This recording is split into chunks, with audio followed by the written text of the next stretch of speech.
Hi hello నమస్తే. నిన్నంతా కూడా చరిత్రలోకి వెళ్ళి చరిత్రను తిరగదవ్వుకున్నారు వీళ్ళు. అపోజిషన్ రూలింగ్ రెండు కూడా చరిత్రను తిరగదవ్వుకొని సర్దార్ వల్లభాయ్ పటేల్ గారి యొక్క ఆయన గుర్తు చేసుకుంటూ మీ మీ వాళ్ళు ఎట్లా చేశారు, మా వాళ్ళు ఎట్లా చేశారు, మేము ఇట్లా చేసాం, ఇదంతా చరిత్రలోకి వెళ్ళారు. ఆ చరిత్ర చూద్దాం. ఓకే సరే. నరేంద్ర మోడీ గారు నిన్న రాష్ట్రీయ ఏక్తా దివాస్ అనే ఒక ప్రోగ్రాంలో, అంటే నేషనల్ యూనిటీ డే అని చెప్పి సర్దార్ వల్లభాయ్ పటేల్ గారి యొక్క ఆయన యొక్క దినాన్ని గుర్తు చేసుకుంటూ వీళ్ళు పెట్టారు. ఒక పెద్ద 3,000 కోట్ల రూపాయలు పెట్టి వల్లభాయ్ పటేల్ గారి యొక్క విగ్రహం కూడా కట్టించారు మోడీ గారి గతంలో. ఓకే, దానికి సంబంధించి ఇప్పుడు ఆయన ఏమంటారంటే మోడీ గారు, సర్దార్ పటేల్ గారు కాశ్మీర్ని కలిపి ఉంచాలి అనుకున్నారు ఇండియాతోటి, కాశ్మీర్ మొత్తం ఇండియాలోకి రావాలన్నారు. కానీ నెహ్రూ దాన్ని ఒప్పుకోలేదన్నాడు, దాన్ని అలౌ చేయలేదు అని ఒక ఎలిగేషన్ చేశారు మోడీ గారు. మరి రీసెంట్గా రాహుల్ గాంధీ కూడా ఏమన్నాడంటే, సరేనంటే సర్దార్ వల్లభాయ్ పటేల్ గారు కాశ్మీర్ కలిసి ఉండాలన్నారు, హిందూ మహాసభ కాశ్మీర్ కూడా మందే అన్నారు, ఇప్పుడు కూడా కాశ్మీర్ కూడా మందే అంటున్నారు. మంది అయినప్పుడు మన పాకిస్తాన్తో యుద్ధం ఎందుకు ఆపారు, యుద్ధం చేసి కాశ్మీర్ లాగాల్సింది కదా అని రాహుల్ గాంధీ అడిగాడు గతంలో. కాంగ్రెస్ వాళ్ళు, అపోజిషన్ వాళ్ళు మేము అందరం అడిగాము, ఎందుకు యుద్ధం ఆపారు మీరు పాకిస్తాన్ తోటి, మన పహల్గామ్ అప్పుడు యుద్ధం చేయాల్సింది, తెలుసుకుని కాంగ్రెస్ కాశ్మీర్ భూభాగం మొత్తం కూడా మన ఇండియాలో కలపాల్సింది కదా. ఓకే, ఇప్పుడు మనము ఏమి చేయకుండా గతంలో వాళ్ళు ఏం చేశారు మనకు అనవసరం. ఇప్పుడు క్రికెట్ మ్యాచ్ ఆడేటప్పుడు టెండూల్కర్ ఆడేటప్పుడు ఆ టీంలో ఎంత స్కోర్ కొట్టారు అది అనవసరం. ఇప్పుడు మ్యాచ్ జరుగుతున్నప్పుడు మనం ఎంత స్కోర్ కొడుతున్నాం, గెలవాలంటే ఇప్పుడు మ్యాచ్లో గెలవాలి, అది ఇంపార్టెంట్. ఇప్పుడు మ్యాచ్లో మనం ఆ మ్యాచ్ని ఆపేసాం మధ్యలో, అది ఒకటి. మోడీ గారు చేసినటువంటి కామెంట్ అది. పిఎం మోడీ గారు కాంగ్రెస్ సోడ్ సీడ్స్ ఆఫ్ పార్టిషన్, అదే విభజనకి కారణం కాంగ్రెస్ వాళ్ళే అని చెప్పి ఈయన ఒక చేశాడు, మిగతా వాళ్ళ మొత్తాన్ని అన్టచబుల్స్గా చూశాడు అని ఒక ఎలిగేషన్ చేశారు మోడీ గారు. కాంగ్రెస్ రిమూవ్డ్ పార్ట్ ఆఫ్ వందే మాతరంలో అది దాంట్లో కొద్దిగా తొలగించాట, ఆ పాటలోంచి కొద్దిగా భాగం తొలగించారట కాంగ్రెస్ వాళ్ళు. వందే మాతరం రాస్తే బ్రిటిష్ వాళ్ళకి బానిసలు వీళ్ళు కాంగ్రెస్ వాళ్ళు అని మోడీ గారు చేసినటువంటి ఒక కామెంట్. సర్దార్ పటేల్ గారు 2 సార్లు ఆయన మీద అటాక్ జరిగిందని నిన్న ఒక ఎలిగేషన్ చేశారు. ఒకటి 1939లో ఆయన బీహార్ ఎక్కడ వడోదర అంటే ఏ స్టేట్ మరి, ఓకే, వడోదరకి వెళ్తున్నప్పుడు ఆయన సర్దార్ గోబ్యాక్ అని చెప్పి ముస్లిం లీగ్ వాళ్ళు ధర్నా చేసి ఆయన కారు మీదకి రాలిసిరారు జనవరి 20, 1939లో అని ఒక పోస్ట్, అదే చరిత్ర బయట పెట్టుకున్నారు వీళ్ళు, అదే చెప్తున్నా అని వీళ్ళు పోస్ట్ చేశారు బీజేపీ వాళ్ళు. ఇంకొకటి మే 14, 1939న పటేల్ గారు ఇంకొకటి ప్రజా పరిషత్కి వెళ్తూ ఉంటే అక్కడ ముస్లిం లీగ్ వాళ్ళు కొంతమంది అటాక్ చేశారు ఆయన మీద. అక్కడ ఇద్దరు బాచు విర్జీ జడావిజ్ మోడీ అనే ఇద్దరు వాళ్ళు చనిపోయారు కూడా. ఈయన కాపాడటంలో, సర్దార్ పటేల్ గారిని కాపాడటంలో వాళ్ళిద్దరు హతసాక్షులు అయ్యారు అని చెప్పి బీజేపీ వాళ్ళు పోస్ట్ చేసింది నిన్న. ఓకే, అటాక్ జరిగింది ఆయన మీద, హిందూ మహాసభ ఎవరు ముస్లిం లీగ్ వాళ్ళు అటాక్ చేశారని బీజేపీ వాళ్ళు చేసినటువంటి ఒక పోస్ట్. నిన్న రాహుల్ గాంధీ సర్దార్ వల్లభాయ్ పటేల్కి సంబంధించి, అదే ఆయన iron man of India birth anniversary, ఆయన బర్త్ యానివర్సరీ 150వ సంవత్సరం యొక్క పుట్టినరోజు సందర్భంగా అక్కడికి వెళ్ళి పిక్, అది వీళ్ళు కొద్దిగా చరిత్ర పోస్ట్ చేశారు. అది బీజేపీ వాళ్ళు చేసిన పోస్టు. ఇది వీళ్ళేం చరిత్ర రాశారు, బీజేపీ ఆర్ఎస్ఎస్ అనేది సర్దార్ పటేల్ లీగసీని మిస్యూజ్ చేస్తున్నారు అని వీళ్ళు పోస్ట్ చేశారు. 2014 నుంచి మొత్తం కూడా చరిత్రని, హిస్టారికల్ ఫ్యాక్ట్స్ మొత్తాన్ని మారుస్తున్నారు వీళ్ళు, మిస్రిప్రజెంటేషన్ చేస్తున్నారు, డిస్టార్షన్ చేస్తున్నారు, మొత్తం కూడా తప్పుదారి పట్టిస్తున్నారు, నేరేషన్ మారుస్తున్నారని నేను పోస్ట్ చేశారు. ఇదిగో 1949లో నెహ్రూ గారు పటేల్ గారికి సంబంధించిన విగ్రహాన్ని ఆవిష్కరించారు. 1975లో ఇందిరాగాంధీ గారు కూడా పటేల్ గారి యొక్క విగ్రహాన్ని ఆవిష్కరించారు. కాబట్టి మీరు ఎలాగ చెప్తారు మేము డిజానర్ చేశారని. నెహ్రూ గారు ఆ రోజు విగ్రహావిష్కరణ చేసినప్పుడు పటేల్ గారి యొక్క విగ్రహావిష్కరణ ఆయన చేసిన స్టేట్మెంట్ ఇది ఏమని నేను చెబుతున్నా. ఓకే, మన దేశంలో కొంతమంది దీర్ఘకాలంగా గుర్తుపెట్టుకోగలిగినటువంటి గొప్ప వాళ్ళు ఉన్నారు, వాళ్ళల్లో ఒకరు సర్దార్ వల్లభాయ్ పటేల్ అని నెహ్రూ గారు అన్నారని స్టేట్మెంట్ పోస్ట్ చేసింది. ఓకే, ఆయన ఈ దేశానికి గర్వకారణము, ఈ దేశం యొక్క ప్రతిష్టను పెంచడంలో ఆయన కూడా బాధ్యత తీసుకున్నాడు. ఆయనతో కలిసి నేను 30 సంవత్సరాలు కలిసి నడిచాను, ఈజ్ ఎ గ్రేట్ మ్యాన్, అది ఇదని పోస్ట్ అని చెప్పాడు. ఎవరు? నెహ్రూ గారు పటేల్ గారి గురించి అది పోస్ట్ చేశారు నిన్న. ఆయన పటేల్ని అవమానించారని ఎందుకు రాంగ్ చేస్తున్నారు, స్ప్రెడ్ చేస్తున్నారు అని చెప్పి కాంగ్రెస్ వాళ్ళు. It was raining. ఇది 1977లో ఇందిరాగాంధీ బీహార్ వెళ్ళినటువంటి ఒక ఓల్డ్ పిక్ పోస్ట్ చేశారనమాట నిన్న. ఓల్డ్ పిక్ పోస్ట్ చేసి అఫ్కోర్స్ ఒక ఏనుగు మీద వెళ్తున్న పోస్ట్ చేశారు.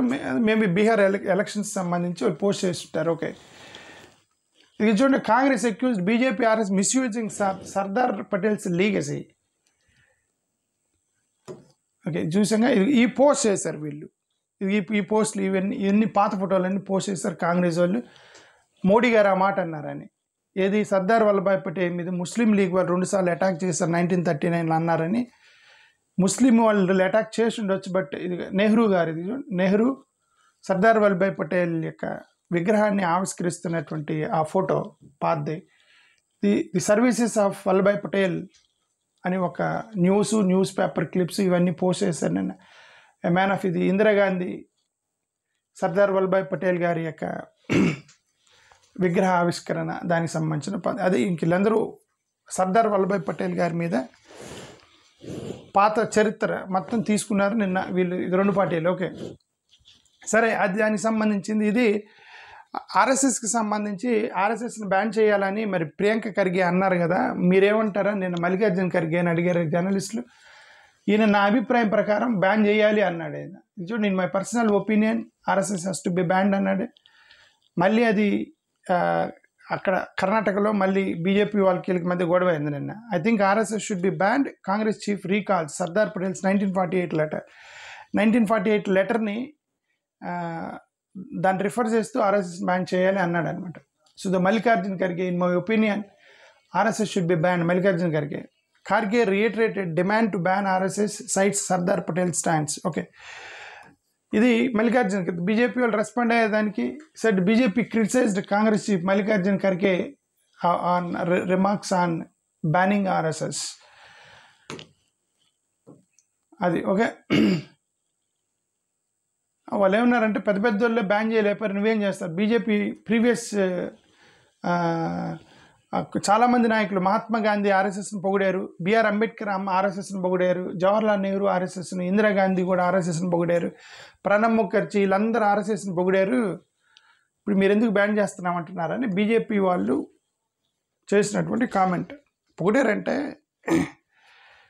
RSS is not 100%, a organisation కూడా 100% రాంగ్ ఉండదు. వాళ్ళ ఐడియాలజీలో హాఫ్ ట్రూత్ అండి. అదే చెప్తుంది అంటే దేశంలో 2 ఐడియాలజీ వెళ్తుంటాయి. ఒకటి secularist ideology, 2 nationalist ideology. Nationalist ఐడియాలజీలో కూడా 50% ప్లస్ అండ్ మైనస్లు ఉంటాయి. ఈ సెక్యులర్ ఐడియాలు ప్లస్ అండ్ మైనస్లు ఉంటాయి. ఓకే, ఈ 2 ఐడియాలజీలు ఏ ఐడియాలజీ మంచిది అనేది ప్రజల్ని కన్విన్స్ చేసుకునే విధంగా దేశం ఫామ్ అయింది ఎన్నికల్లోకి వెళ్ళినప్పుడు. కాబట్టి 100% రాంగ్ ఏమి ఉండదు. ఇప్పుడు కాంగ్రెస్ 100% రాంగ్ ఉండదు, బీజేపీ 100% రాంగ్ ఉండదు. బట్ డిబేట్లో ఏది బెటర్ అనిపిస్తే ప్రజలు ఓట్లు వేస్తారు. అది ఇప్పుడు అలాగే వీళ్ళు ఆర్ఎస్ఎస్ మీటింగ్కి వెళ్ళి ఆర్ఎస్ఎస్ కొంచెం నేషనలిస్టిక్ అప్రోచ్, దేశం మొత్తం యునైటెడ్గా ఉండాలి అనేటువంటి అప్రోచ్లో కరెక్టే. అనే అప్రోచ్లో వాళ్ళు పాజిటివ్గా వీళ్ళందరూ అప్రిషియేట్ చేసి ఉంటారు. బట్ ఇదే ఆర్ఎస్ఎస్ హిందూ, ముస్లిం, క్రిస్టియన్ వీళ్ళ దగ్గర పెట్టేటువంటి డివిజన్ అనేది అది రాంగ్. ఓకే, అది ఒక 1 సైడ్ కరెక్ట్ ఉండేది, 1 సైడ్ రాంగ్ ఉండేది. అలాగే వీళ్ళందరూ వెళ్ళి పొగుడుంటారు ఆర్ఎస్ఎస్ని. అప్పుడు వెంటనే మీ వాళ్ళు పొగిడారు అని అంటే మీటింగ్లకు వచ్చినప్పుడు పొగుడుతారు కదా 100%. అదే కాంగ్రెస్ లీడర్స్ వర్ సీలింగ్ మాబ్స్ అవుట్ సైడ్ గురుద్వాస్. ఈయన 1984 సిక్కి సంబంధించి ఒక సెంట్రల్ మినిస్టర్ మళ్ళీ ఇది ఓల్డ్ ఒకటి పోస్ట్ చేశాడు. ఈయన ఆ రోజు సిక్కుల మీద దాడి చేసినప్పుడు కాంగ్రెస్ వాళ్ళే ఫ్రంట్ ఉండి కర్రలు పట్టుకుని రావటం మేము చూసాము అని చెప్పి ఆయన పోస్ట్ చేశాడు. అంటే సిక్కుల మీద కాంగ్రెస్ వాళ్ళే దాడి చేశారని 1984లో అల్లర్లు జరిగినప్పుడు పంజాబ్లో సిక్కుల మీద దాడి జరిగినప్పుడు. ఇది యోగి ఆదిత్యనాథ్ గారు ఇంకొకటి ట్వీట్ చేశారు. ఈయన బాబు రాజేంద్ర ప్రసాద్ గురించి మాట్లాడారు. బాబు రాజేంద్ర ప్రసాద్ గారు ఆ రోజు ఒక గుడికి వెళ్తుంటే, ఏం గుడి అని చెప్పాడు, ఇది గుడి పేరు సోమనాథ్ టెంపుల్. ఓకే, సోమనాథ్ టెంపుల్ని ఓపెనింగ్ సెరమనీకి బాబు రాజేంద్ర ప్రసాద్ గారు ప్రెసిడెంట్గా ఉన్నప్పుడు పిలిస్తే నెహ్రూ వద్దన్నాడు. అందుకని నెహ్రూ ఈయన బాబు రాజేంద్ర ప్రసాద్ రాలేదు అని చెప్పేసి ఈయన యోగి ఆదిత్యనాథ్ గారు ఇవన్నీ నిన్న చరిత్ర మొత్తం పోస్ట్ చేసుకుంటా కూర్చున్నారు రెండు పార్టీలోకే. అది దానికి సంబంధించి ఆంధ్రప్రదేశ్ చూద్దాం. ఇది ఆంధ్రప్రదేశ్లో నిన్న ఒక కేసు, 10 సంవత్సరాల క్రితం జరిగినటువంటి ఒక మర్డర్ కేసు. చాలా సర్ప్రైజింగ్గా డిస్ట్రిక్ట్ లెవెల్ కోర్ట్ 5గురికి ఉరిశిక్ష చేయడం అనేది జడ్జి తీసుకున్నట్టు సెన్సేషనల్ డెసిషన్ అని అనుకోవాలి. Of course they will have option to go hire courts, హైకోర్టుకి సుప్రీంకోర్టుకి ఇలా ఆప్షన్ ఉండిద్ది వాళ్ళకి. బట్ లోకల్ జడ్జి పబ్లిక్గా గవర్నమెంట్ ఆఫీస్లో 11 గంటలకు వచ్చి ఒక చైర్మన్ భర్తని అందరి ముందు చంపాలనేటువంటి ఆలోచన వచ్చినప్పుడు మరి ఇంక అది ఉరిశిక్ష చేయాలని అతనికి అనిపించింది జడ్జికి. He is convinced, that's good. Okay, ఇది ఒక పోస్ట్ చూశాను. ఇది ఆంధ్రప్రదేశ్కి సంబంధించి BJP spokesperson Yamini Sharma, ఈమె కర్ణాటక వాళ్ళు మమ్మల్ని చూసి అసూయ జలసి అన్నారు అని చూశాను. మేబీ డేటా సెంటర్కి సంబంధించి దేని గురించి అన్నారు. కర్ణాటక ఒకటే కాదు, కర్ణాటక ఆంధ్రప్రదేశ్ని చూసి జలసి ఉంది. బీహార్కి తమిళనాడు కూడా ఆంధ్రప్రదేశ్ని జలసి ఉంది, డేటా సెంటర్ వచ్చిందని.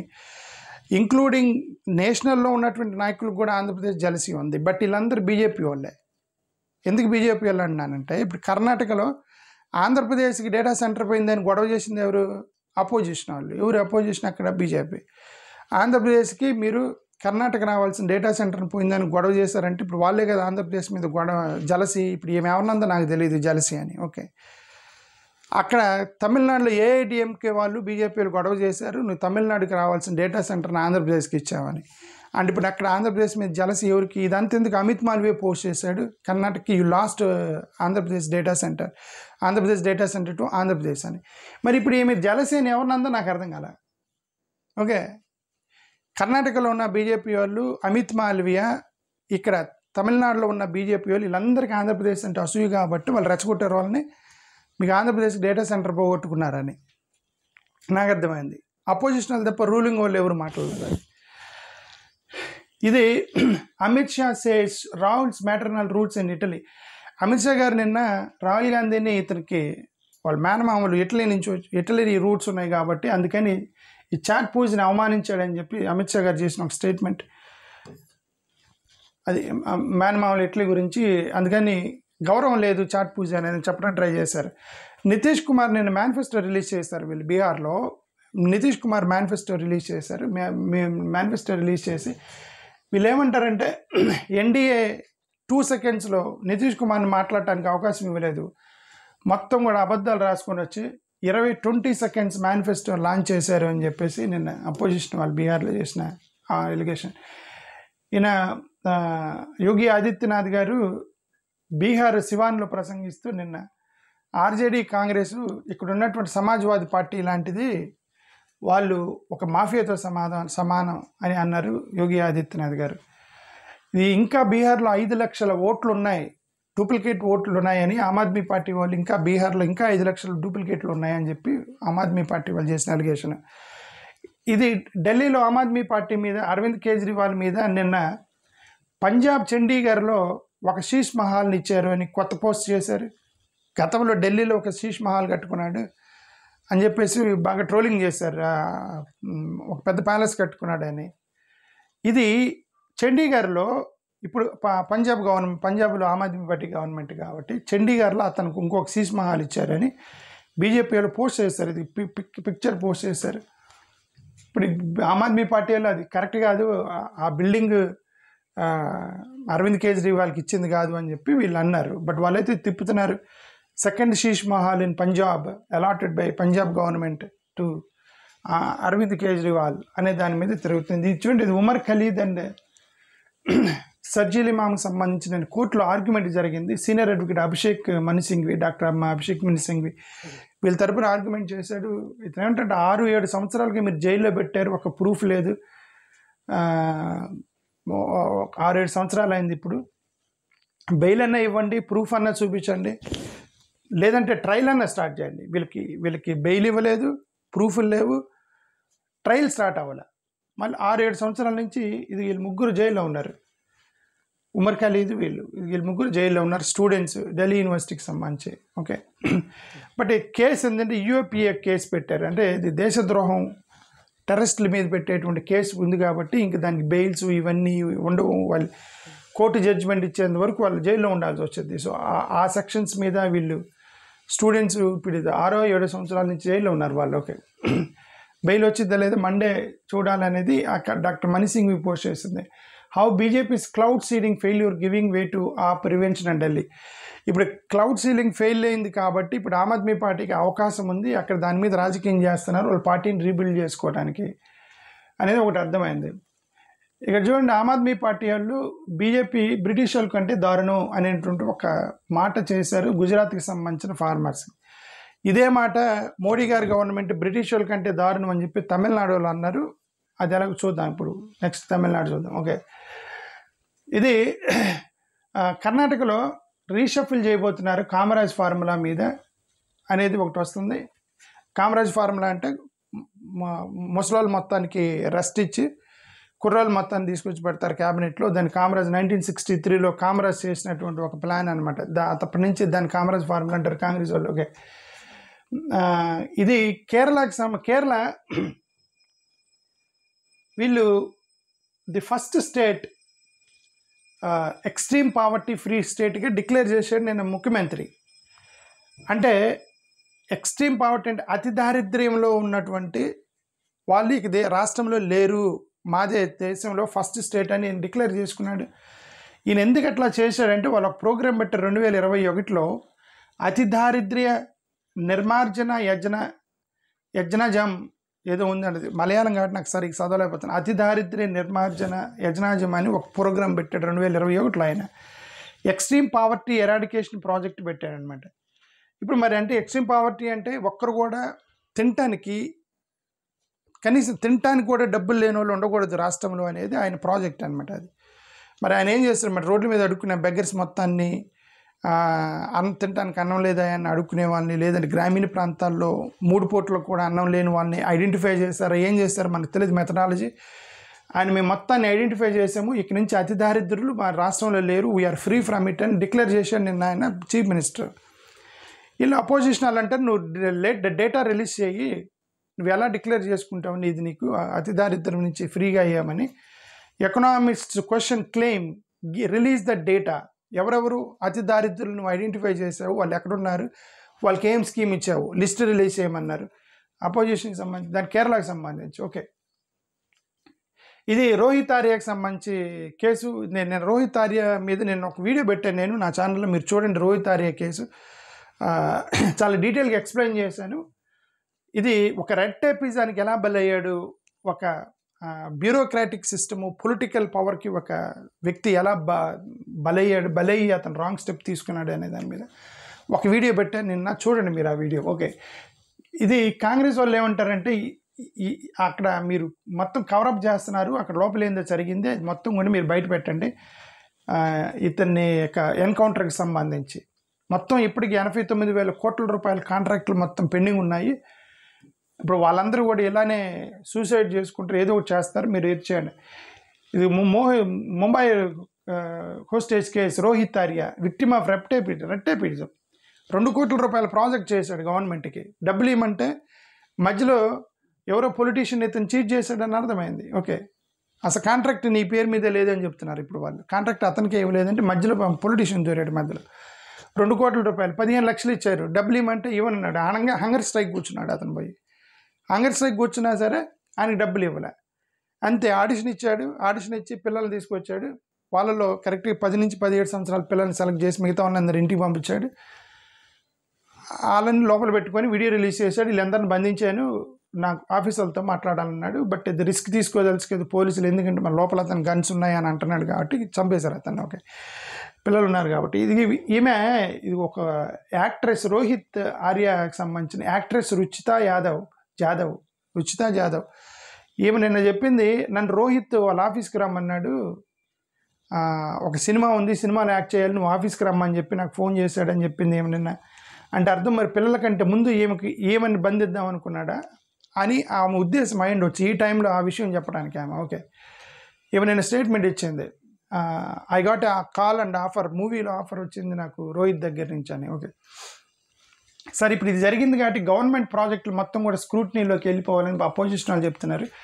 ఎవరెవరికి గవర్నమెంట్ ప్రాజెక్టులు ఇచ్చారు, ఎవరెవరికి డబ్బులు ఇంకా పెండింగ్ ఉన్నాయి, ఎవరెవరిని హెరాస్ చేస్తున్నారు డబ్బులు ఇవ్వకుండా, మధ్యలో పొలిటీషియన్స్ ఎవరు చీట్ చేస్తున్నారు, కామన్ మ్యాన్, ఇవన్నీ కూడా స్క్రూటినీ జరగాలి అని అపోజిషన్ వాళ్ళు చెప్పింది. నేను అపోజిషన్ నాయకుడు మన అమిత్ షా గారు అపోజిషన్ మొత్తాన్ని తుడిచిపెట్టామన్నారు మహారాష్ట్రలో. అపోజిషన్ మొత్తం తుడిచిపెడితే సార్ ఓ పని చేయి, నువ్వు ఎలియన్స్ నుంచి బయటకు వచ్చాయన్నారు వీళ్ళు.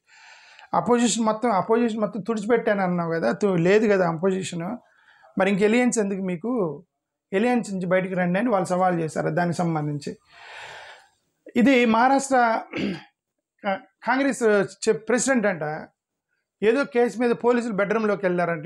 ఇదేంటంటే నా బెడ్రూమ్లోకి వచ్చారు పోలీసులు ఎవరన్నా నన్ను అరెస్ట్ చేయడానికి వస్తే ఏదైనా సరే మీరు లోపల ఉండాలి, నా బెడ్రూమ్లోకి చొరబడి వచ్చారు, ఎంక్వైరీ చేస్తున్నారు అంటే నాకు ప్రైవసీ లేకుండా పోయింది, మరి కాంగ్రెస్ ప్రెసిడెంట్ బెడ్రూమ్లోకి వచ్చారంటే అని ఆయన ఒక ఎలిగేషన్ చేశాడు. ఇది తెలంగాణకు సంబంధించి మహమ్మద్ అజరుద్దీన్ నిన్న మినిస్ట్రీలోకి వెళ్ళాడు, ఆయన ప్రమాణ స్వీకారం చేశాడు. మినిస్టర్ అయిన మహమ్మద్ అజరుద్దీన్ అడ్డుకోవడానికి బీజేపీ బీఆర్ఎస్ వాళ్ళు కుట్ర చేశారని కాంగ్రెస్ వాళ్ళు అన్నారు నిన్న. దానికి సంబంధించి ఈయన సుదర్శన్ రెడ్డి గారిని తెలంగాణ గవర్నమెంట్కి అడ్వైజర్గా చేశారట నిన్న, సుదర్శన్ రెడ్డి గారికి సంబంధించి. ఓకే, అక్కడ షబీర్ అలీ ప్లస్ ఆది శ్రీనివాస్ వీళ్ళిద్దరు నిన్న మసీదులో ప్రచారం చేశారట జూబిలీ హిల్స్ ఎన్నికలకు సంబంధించి. వాళ్ళ మీద కాంట్రవర్సీ అయింది, అది ఎన్నికల కోడ్కి వ్యతిరేకం, మీరు రిలీజియస్ ఇన్స్టిట్యూషన్స్లోకి వెళ్ళి ప్రచారం చేయాలి దానికి సంబంధించి. సో మనం దీని సంగతి చూద్దాం, తమిళనాడు గురించి చూద్దాం. తమిళనాడులో నిన్న మోడీ గారు కాంట్రవర్సీ ఏంటంటే, మోడీ గారికి తమిళన్స్కి నిన్న కాంట్రవర్సీ. మోడీ గారు బీహార్లో ఎన్నికల్లో ప్రసంగిస్తూ కర్ణాటకలో మీ బీహారీల్ని అవమానించారు, ఇక్కడ తమిళనాడు వెళ్తే వీళ్ళు డిఎంకే వాళ్ళు మిమ్మల్ని హెరాస్ చేశారు అని అన్నాడు. బీహార్లో ఎన్నికలు మాట్లాడుతూ, బీహార్ వాళ్ళు అన్ని రాష్ట్రాల్లో పనిచేస్తుంటారు కదా, మరి అక్కడ ఓట్ల కోసం మోడీ గారు ఈ కర్ణాటక వీళ్ళు మిమ్మల్ని హెరాస్ చేస్తున్నారు అన్నారనమాట. ఇప్పుడు వీళ్ళు తగిలేరు తమిళియన్స్, బీహార్ వాళ్ళతో మేము హెరాస్ చేసామంటారా, మేము ఎప్పుడు హెరాస్ చేసాం బీహార్ వాళ్ళని. పిఎం మోడీ గారు DMK harassing Biharis remark controversy, Stalin post చేశాడు. ఏమని, ప్రైమ్ మినిస్టర్ గారు రెస్పాన్సిబుల్గా ఉండాలి, మీరు దేశం మొత్తానికి ప్రధానమంత్రి, ఒక తమిళియన్గా నేను బాధపడుతున్నాను మీ స్టేట్మెంట్ చూసి, మీరు మీ యొక్క రెస్పాన్సిబిలిటీ డిగ్నిటీని పోగొట్టుకునేటువంటి ప్రసంగాలు చేయడం కరెక్ట్ కాదు, మధ్యలో ఇలా గొడవలు పెట్టడం కూడా కరెక్ట్ కాదు. ఇది చూడండి, I strongly condemn BJP wherever it goes Odisha or Bihar for displaying hatred towards for election plan. ఎక్కడికి వెళ్తే అక్కడ గొడవలు పెట్టేస్తారు, ఒకరి మీద ఒకరు ద్వేషం సృష్టిస్తారు. మీరు స్టాప్ పొలిటికల్ యాక్టివిటీస్, ఇట్లాంటివి చేసి ఇలాంటి రాజకీయాలు ఆపండి. హిందువులు ముస్లిమ్స్ గొడవ పెట్టారు, ఇప్పుడు తమిళన్స్కి బీహారీలు గొడవ పెట్టడానికి ట్రై చేస్తున్నారు మీరని స్టాలిన్ చేసింది. ఇతను ఎవరు, కాంగ్రెస్ లీడర్ మాణిక్యం ఠాకూర్. ఓకే, కాంగ్రెస్ లీడర్ ఇతన్ని పోస్ట్ చేశాడు, politics of hatred ingrained in the RSS training. ఈ యొక్క ద్వేషం అనేది ఆర్ఎస్ఎస్ ట్రైనింగ్లోనే నింపారు వీళ్ళు అని చెప్పి ఈయన మాణిక్యం ఠాకూర్ చేసినటువంటి ఒక పోస్ట్ ఇది. Okay, Modi's political DNA protect the unity and diversity of India, BJP backs PM Modi's remarks. Okay, BJP వాళ్ళేమో సపోర్ట్ చేశారు మోడీ గారిని, ఈయన అన్నమలై సపోర్ట్గా ఒక పోస్ట్ చేశాడు. Our esteemed prime minister of India Thiru Narendra Modi stated DMK people are tormenting the hard working people of Bihar and that is true. మరి తమిళనాడులో బీహార్ వాళ్ళని డిఎంకే వాళ్ళు హెరాస్ చేస్తున్నారు అన్నది ట్రూ, అది నిజమే, పిఎం గారు చెప్పింది, నేను సపోర్ట్ చేస్తున్నానని అక్కడ అపోజిషన్లో ఉన్న అన్నమలై బీజేపీ నాయకుడు చేసిన statement. Okay, Modi government worse than Britishers. ఇక్కడ డిఎంకే లీడర్ ఒక అతని పేరేంటి, RS Bharathi, DMK leader RS Bharathi. ఇతను అంటాడు బ్రిటిష్ గవర్నమెంట్ కంటే దారుణం మోడీ గారు గవర్నమెంట్, ఎంత హెరాస్మెంట్, తమిళియన్స్ని ఇన్సల్ట్ చేశాడు అని ఇవన్నీ రాసుకుంటూ వచ్చారు వీళ్ళు. దానికి సంబంధించిన ఒక స్టేట్మెంటే ఇవన్నీ దారి తీసాయన్నమాట. ఇది నిన్న ED job for cash scam ఏదైతే ఈడీ బయటపెట్టిందో, ఒక ఎలిగేషన్ చేసిందో, ఇప్పుడు ఈడీ ఆఫీస్కి ఫోన్ చేసి బాంబులు ఎత్తా ఉన్నారట. ఇదేంత ఈడీ ఆఫీస్కే ఫోన్ చేసి నువ్వు ఆ కేసుని ఆపకపోతే బాంబులు వేసి లేపుతామని అన్నారని చెప్పేసి ఇది ఒక bomb threat to ED office in Chennai. Okay, చూడండి అది ఇదేంటిది, ఇది డిఎంకే లీడరు అది మైగ్రెంట్ వర్కర్స్ని మీరు ఓటర్ లిస్ట్ నుంచి తీసేయండి అని ఒక అతను ఇచ్చిన స్టేట్మెంట్. అదే పక్కన బీహార్లు వీళ్ళు ఎలాగో వాళ్ళు మేము అరెస్ట్ చేస్తామన్నారు కదా, సరే బీహార్ వాళ్ళు మొత్తం తీసేయండి తమిళనాడులో ఓటర్ లిస్ట్ నుంచి అని అన్నాడు. దానికి సంబంధించి ఇది సిపిఐ వాళ్ళు, కాంగ్రెస్ వాళ్ళు వీళ్ళందరూ పిఎం గారు చేసినటువంటి, మోడీ గారు చేసినటువంటి బీహారీల్ని తమిళియన్స్ అరెస్ట్ చేస్తున్నారన్న మాట ఏదైతుందో దాన్ని ఖండిస్తూ వీళ్ళందరూ తమిళనాడులో నిన్న స్టేట్మెంట్లు రిలీజ్ చేస్తారు, మేము ఖండిస్తున్నామని. ఇది చూడండి, డిఎంకే వెళ్ళి slam PM Modi over remarks against Tamilians and Biharis accusing spreading regional hatredness. దానికి సంబంధించినది ఇది. వెస్ట్ బెంగాల్లో మేము కోర్టుకి వెళ్తాము, లీగల్గా యాక్షన్ తీసుకుంటాము, మీరు ఒక కోర్టు తీసినా సరే అభిషేక్ బెనర్జీ చేసింది. నిన్న రీసెంట్గా ఒక అతను సూసైడ్ చేసుకున్నాడు కదా, ఎన్ఆర్సీ వస్తుంది నన్ను విదేశాలు పంపిస్తారని ఒక అతను నేను సూసైడ్ చేసుకున్నాడు. ఇది ఇంకొక కేసు జరిగిందంటే అలాంటిదే. ఈ సూసైడ్ కేసులన్నీ పట్టుకొని వీళ్ళు ఎన్ఆర్సీకి వ్యతిరేకంగా మీరు భయపెడుతున్నారు, అందుకని వీళ్ళందరూ సూసైడ్ చేసుకుంటున్నారు, మాకు ఓట్లు పోతాయి, మాకు సిటిజన్షిప్ పోయిద్దని భయపడుతున్నారు ఇక్కడ వాళ్ళందరూ. అది అక్కడ దానికి రాజకీయానికి సంబంధించింది. ఓకే, ఇది హైకోర్టు ఆధ్వర్యంలోనే ఈ ఎస్ఐఆర్ జరగాలని ఒక అతను కోర్టుకు వెళ్ళాడు వెస్ట్ బెంగాల్లో. మీరు ఎస్ఐఆర్ చేయండి, బట్ దానికి హైకోర్టు ఆధ్వర్యంలో జరగాలి, కోర్టు యొక్క సమక్షంలో వాళ్ళ యొక్క పర్యవేక్షణలో జరగాలని ఒక అతను కోర్టుకు వెళ్ళాడు. మరి కోర్టు వాళ్ళు ఏమొచ్చి మరి ఎస్ఐఆర్ అంటే వాళ్ళ సమక్షంలో అంటే ఎలా చేస్తారు తెలీదు. ఇది అస్సాంకి సంబంధించిన హిమాంతా బిశ్వాసి చెప్తాడే గౌరవ్ గొగోయ్ అనే అతను 100% పాకిస్తానీ ఏజెంట్ అన్నాడు. ఓకే, 100% అది వీళ్ళిద్దరికి. అది నిన్న ఒక అతను బంగ్లాదేశ్ అది పాడాడని చెప్పి అతని మీద దేశద్రోహం కేసు పెట్టారు కాంగ్రెస్ అతని మీద. ఓకే, ఇప్పుడు వీళ్ళిద్దరికి గొడవ జరుగుతుంది. ఇతను అంటాడు నువ్వు 100% పాకిస్తాన్ ఏజెంట్వి అంటాడు. ఓకే, ఇది ఒక కేసు. అంటే ఇలాంటి రోజు చాలా జరుగుతాయి, బట్ నాకు కొద్దిగా సర్ప్రైజింగ్ అనిపించిన ఒక కేసు ఇది, మర్డర్ కేసు ఇది. ఒక అమ్మాయి 17 సంవత్సరాల అమ్మాయి, ఆడపిల్ల, టీనేజ్ గాలే కదా 17 years అంటే, ఆ అమ్మాయితో పాటు ఇంకొంతమంది ఆడపిల్లలు వాళ్ళ ఫ్రెండ్స్. జనరల్గా అబ్బాయిలు ఇలాంటి మర్డర్లు చేసేటప్పుడు అబ్బాయి చుట్టుపక్కల ఉన్న ఫ్రెండ్స్ 4-5 తీసుకొని వెళ్ళి గ్రూప్గా వెళ్ళి చంపేస్తారు కదా. ఒక అమ్మాయి ఆడపిల్లల ఫ్రెండ్స్ని, అంటే ఒక గ్రూప్ ఆఫ్ గర్ల్స్ అనమాట, గ్రూప్ ఆఫ్ గర్ల్స్ వెళ్ళి వాళ్ళ మదర్ని చంపేశారట. చంపేసి ఏలాడి తీసి అమ్మాయిలు మొత్తం కలిసి దాన్ని సూసైడ్గా చిత్రీకరించడానికి ట్రై చేశారు. అందరూ చిన్నపిల్లలు, వాళ్ళల్లో ఒక 13 సంవత్సరాలు ఉన్నాడు, 15 సంవత్సరాలు, 17 సంవత్సరాల ఆడపిల్లలే 4-5 ఆడపిల్లలు. అబ్బాయితో తిరగొద్దు అందంటే వాళ్ళ అమ్మ, ఈ అమ్మాయికి కోపం వచ్చింది, ఫ్రెండ్స్కి ఫోన్ చేసింది, ఎవరు ఆడపిల్లలకి, వాళ్ళు కూడా వాళ్ళ ఫ్రెండ్స్కి ఫోన్ చేసిందట. ఆడపిల్లలందరూ వచ్చారు, ఆమెను చంపేసి ఏలాడి తీశారట ఆడపిల్లలందరూ కలిసి. చూడండి, ఆ అమ్మాయిలు కూడా క్రిమినల్ అయిపోయారని నాకు అది కనిపించింది అది చూడగానే. ఇది ఏ రాష్ట్రంలో జరిగింది? ఇది బెంగళూరు, కర్ణాటకలో జరిగింది. ఓకే, ఇది నేను మిచిగాన్లో ఒక టెర్రర్ అటాక్ జరిగిందండి. టెర్రర్ అటాక్కి ప్లాన్ చేశారట. సో పోలీసులు దాన్ని ముందుగానే అలర్ట్ అయ్యి ఆ టెర్రరిస్టులను పట్టుకున్నారు. మిచిగాన్లో లేదంటే ఒక పెద్ద విస్ఫోటనం జరిగేదే, టెర్రర్ అటాక్ జరిగేదే మిచిగాన్ అనేది న్యూస్ ఇది. ఓకే, ఇవి నేను కొన్ని అప్డేట్స్. ఓకే, థ్యాంక్ యూ, నమస్కారం.